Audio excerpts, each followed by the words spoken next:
Good morning student. मैं आलोक कुमार शर्मा, आपका Sanskrit teacher. आज आपकी कक्षा 10th की ऑनलाइन क्लासेज के अंदर हम जो हमारी पिछले क्लास के अंदर जो हमारा क्वेश्चन आंसर्स जो हमारे चल रहे थे उसी श्रृंखला को आगे बढ़ा रहे हैं। तो यहाँ पर हमारे व्याकरणात्मक प्रश्न जो हैं वो चल रहे थे। हमने व्याकरणात्मक प्रश्नों के अंतर्गत क्वेश्चन नंबर 4 तक कंप्लीट कर लिए थे। आज बारी है क्वेश्चन नंबर 5 की। देखिए क्वेश्चन नंबर 5 के अंतर्गत क्या बताया गया है वो हम यहाँ पर देखते हैं। तो सबसे पहले पढ़ते हैं हम इसके निर्देश को। निम्नलिखितेषु पदेषु धातु लकार पुरुष वचनानां निर्देशम कुर्वन्तु। सबसे पहले समझते हैं कि इस क्वेश्चन के अंतर्गत क्या निर्देश हमें दिया गया है। निम्नलिखितेषु, निम्नलिखित पदेषु, पदों में हमें धातु को, लकार को, पुरुष को और वचन को बताना है कि कौन सी धातु है, कौन सा लकार है, कौन सा पुरुष है और कौन सा वचन है। तो देखते हैं हम। यहाँ पर आपके सामने पद दिए गए हैं और आपके यहाँ पर धातु, लकार, पुरुष और वचन आपको निर्देशित करने हैं, आपको लिखने हैं। तो देखते हैं नंबर 1 गायन्ती। गायन्ती में पद दिया गया है और इसमें आपको धातु, लकार, पुरुष और वचन को बताना है। सबसे पहले हम जो भी पद दिया जाता है उसमें हमें ये बतानी है कि इसके अंतर्गत कौन सी धातु है। तो देखिए गायन्ती में गाय और गाय से तात्पर्य गई धातु या गा धातु। ऑब्लिक करके मैंने लिखा हुआ है, गई भी लिख सकते हैं, इसका तात्पर्य भी गाना होता है और गा मतलब भी गाना होता है। तो मूल जो धातु है इसके अंतर्गत गायन्ती पद में वो धातु होती है गई या गा। अब बात आती है लकार की। तो कैसे पहचानते हैं लकार कौन सा है। तो आपने पहले पढ़ा होगा ती तह अंति। यहाँ पर अंति लगा हुआ है यानी कि यहाँ पर लकार है लट लकार, जिसे हिंदी में हम वर्तमान काल भी कहते हैं। तो तात्पर्य यहाँ हुआ कि इस जो पद है इसमें लकार जो हमारा होगा वो होगा लट लकार। अब बारी आती है पुरुष की। तो आपने बेटा पता है आपको कि पुरुष जो है वो संस्कृत भाषा में 3 होते हैं, प्रथम पुरुष, मध्यम पुरुष और उत्तम पुरुष। तो यहाँ पर देखिए हमने अभी पढ़ा था ती तह अंति। ये लट लकार की क्रियाएं जुड़ती हैं ती तह अंति। तो ती तह अंति यानी कि प्रथम पुरुष की क्रिया है अंति। गायन्ती में जो अंति जुड़ा हुआ है ये प्रथम पुरुष यहाँ पर है। नेक्स्ट बारी आती है वचन की। तो वचन भी संस्कृत भाषा में 3 होते हैं, एक वचन, द्विवचन और बहुवचन। अभी मैंने चूंकि आपको बताया था ती तह अंति। तो ती जुड़ता है एक वचन में, तह जुड़ता है द्विवचन में और अंति जुड़ता है बहुवचन में। यहाँ पर अंति जुड़ा हुआ है तो सीधी सीधी बात है कि वचन यहाँ पर होता है बहुवचन। तो देखिए गायन्ती पद के अंतर्गत गई या गा तो धातु है, लट लकार है, प्रथम पुरुष है और बहुवचन है। यही 4 चीज आपको यहाँ निर्देशित करनी है।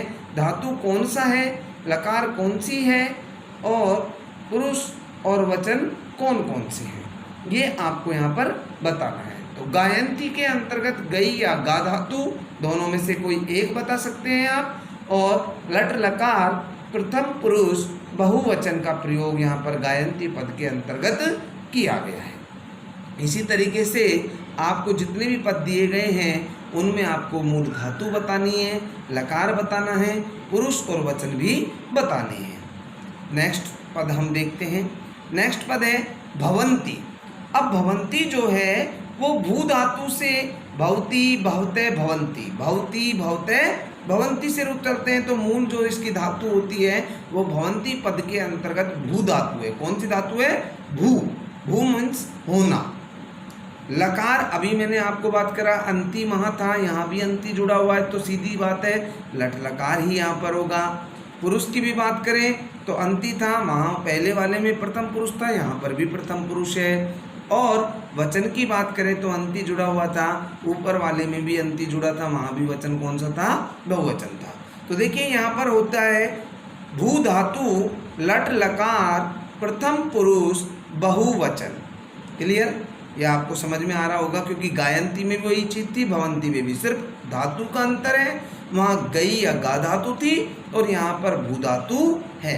बाकी सारी चीज़ें लट लकार प्रथम पुरुष और बहुवचन यहाँ पर सेम बनते हैं। तो ये थे आपके दो पद। अब चलते हैं हम नेक्स्ट नंबर 3। देखिए तीसरा जो पद दिया गया है वो दिया गया है रोचते। क्या दिया गया है? रोचते दिया गया है। अब देखिए यहाँ पर रोचते, अते एते अंते असे एथे अद्वे एवे आवहे आमहे, ये जो क्रिया होती है ये लट लकार में जुड़ती है, लेकिन अते एते अंते वाली क्रियाएं जो हमारी धातुएं दो प्रकार की होती हैं। कौन सी? परस्मैपदी और आत्मनिपदी। तो ये जो अते जो जुड़ता है ये जुड़ता है आत्मनिपदी धातु के अंतर्गत। तो यहाँ पर रोचते में धातु जो मूल है वह मूल धातु तो है रुच। रुच मतलब होता है अच्छा लगना, रुच मतलब अच्छा लगना। लकार यहाँ पर अते आया है तो सीधी बात है लट लकार है।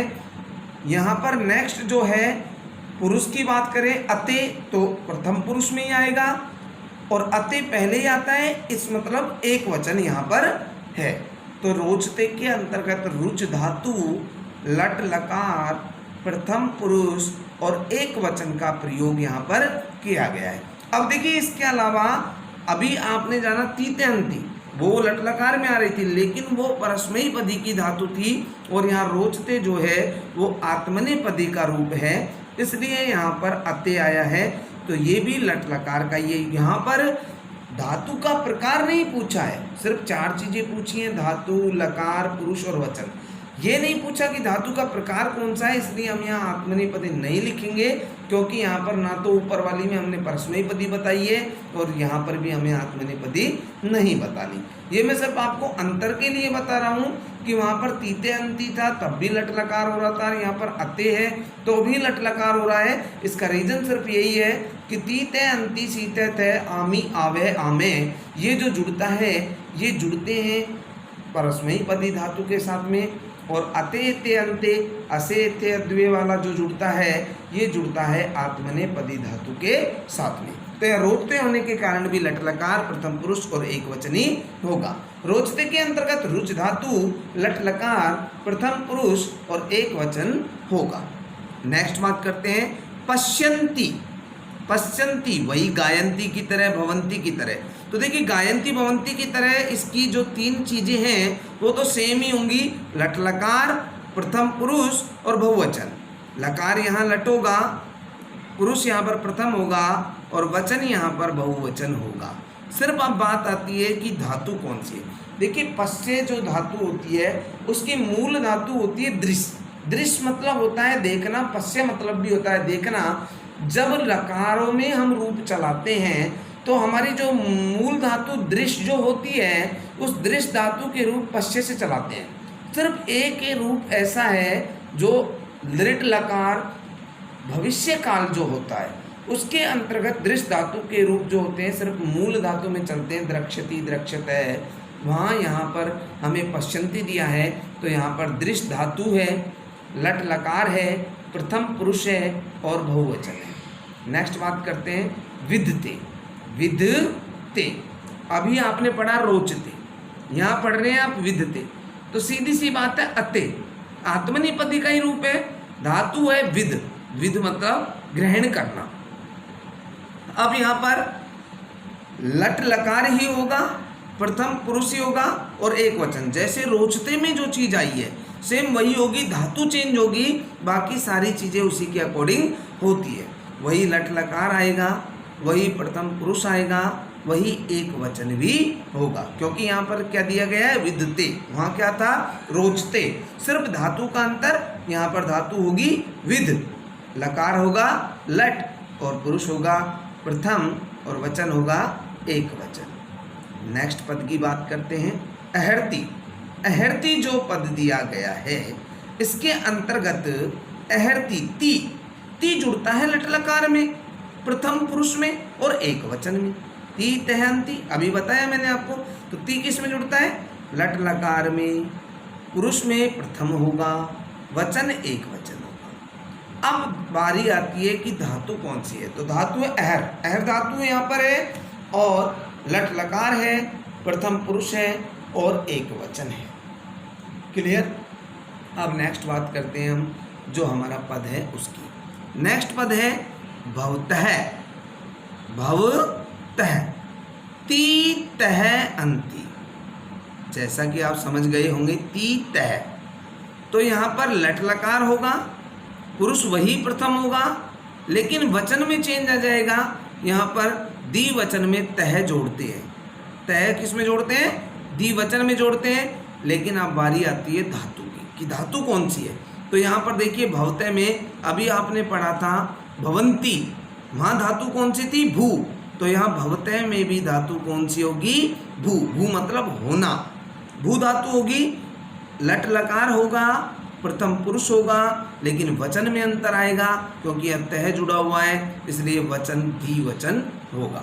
तो यहाँ पर भू धातु, लट लकार, प्रथम पुरुष और द्विवचन का प्रयोग हम यहाँ पर करते हैं। नेक्स्ट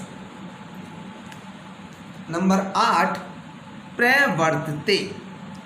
प्रवर्तते अते, अते यहाँ पर आपने जाना, रोचते आपने पढ़ा, विदते आपने पढ़ा, प्रवर्तते भी यहाँ पर आप पढ़ रहे हैं। तो प्रवर्तते में भी लट लकार ही होगा, प्रथम पुरुष ही होगा, एक वचन ही होगा। सेम रोचते की तरह, विदते की तरह ही होगा।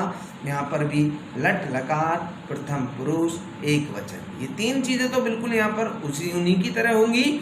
और यहाँ पर जो धातु की बात करेंगे तो प्रे यहाँ पर उपसर्ग है और वर्त मतलब यहाँ पर धातु है। तो यहाँ पर प्रे प्लस वर्त, प्रे प्लस वर्त यहाँ पर धातु होगी, लट लकार होगा, प्रथम पुरुष होगा और वचन में यहाँ पर हम एक वचन लिखेंगे। तो ये थे आपके पदों में धातु को, लकार को, पुरुष को और वचन को निर्देशित करना। ये क्वेश्चन आपका इस प्रकार का है। पद दिया गया था, धातु, लकार, पुरुष और वचन आपको बताने थे। अब बारी आती है क्वेश्चन नंबर 6। अधोलिखित पदेषु यथा निर्देशम रूप परिवर्तनम कृत्वा लिखन्तु। देखिए आपको कोई रूप दिया गया है, उस रूप में कोई भी विभक्ति उसके अंतर्गत हो उससे हमें कोई मतलब नहीं है, हमें सिर्फ जानना है कि किसका रूप हम लिखना है। ब्रैकेट के अंतर्गत आगे आपको निर्देश दिया गया है और उस निर्देश के अकॉर्डिंग ही आपका उसको रूप परिवर्तित करना है। तो देखते हैं कैसे करते हैं। नंबर 1, समुद्रस्य। देखिए यहाँ पर समुद्र शब्द है और यहाँ पर समुद्रस्य में षष्ठी विभक्ति का रामस्य, फलस्य, इनकी तरह ही यहाँ पर समुद्र में भी षष्ठी विभक्ति का प्रयोग किया गया है। अब करना क्या है? सप्तमी विभक्ति बहुवचन आपको ब्रैकेट में दिया है, सप्तमी विभक्ति बहुवचन का रूप आपको बनाना है। तो समुद्रस्य का राम का जो रूप होता है वह होता है रामेषु, सप्तमी बहुवचन में। तो यहाँ पर भी आपका समुद्र का बनेगा समुद्रेषु। क्या बनेगा? समुद्रेषु, आपके सामने लिखा हुआ है। Next number 2, गायन्ती।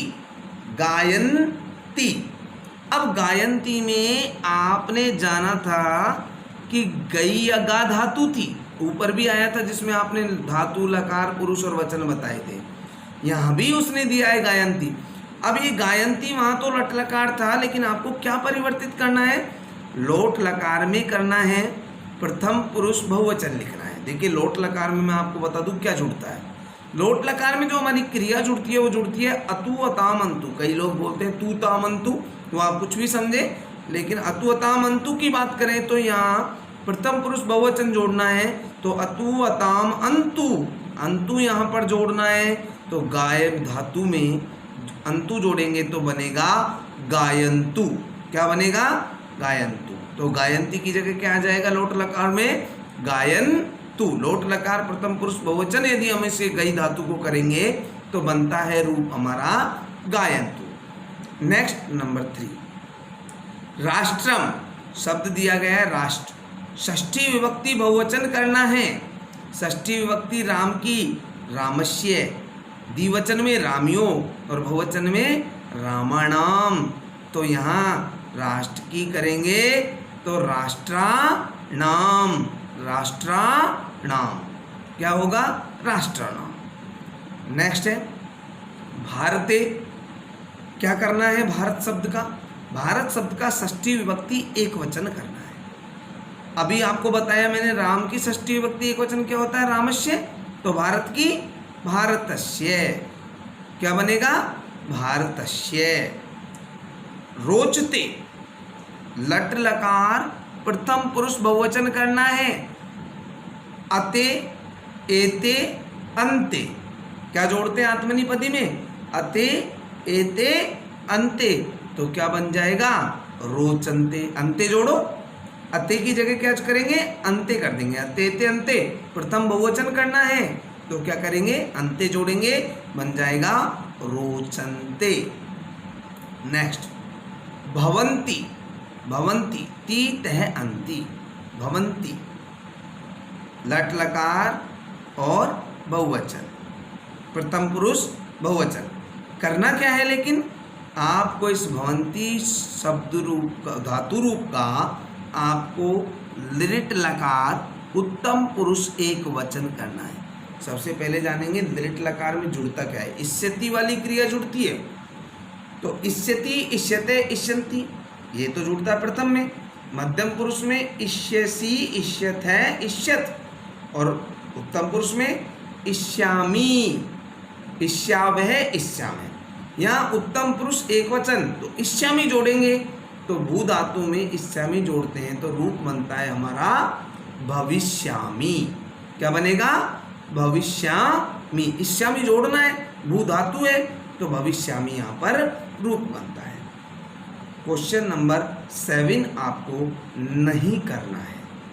क्वेश्चन नंबर 7 आपको नहीं करना है। अब बारी आती है क्वेश्चन नंबर 8 की। क्वेश्चन नंबर 8 के अंतर्गत क्या दिया गया है? बारी आपकी क्वेश्चन नंबर 8 की है। देखिए देखिए बेटा, सबसे पहले अब हम बात करते हैं क्वेश्चन नंबर 8 की। तो क्वेश्चन नंबर 8 में क्या है? क्वेश्चन नंबर 8 में जो आपको बताया गया है वो है उदाहरणम वाक्य अनुसृत्य वाच्य परिवर्तनम कुरुत। क्या करना है आपको? आपको वाच्य परिवर्तन करना है। ये वाच्य परिवर्तन का क्वेश्चन बेटा हम तब करेंगे, अभी मैं आपको इस क्वेश्चन को छोड़ रहा हूँ। यहाँ पर आपको ये क्वेश्चन नहीं करना है।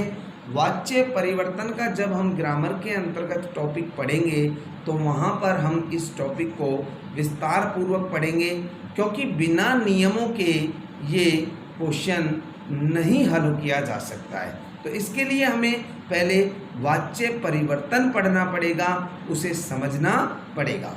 जब हम वाच्य परिवर्तन को पढ़ेंगे तभी हम इसको आगे कर पाएंगे।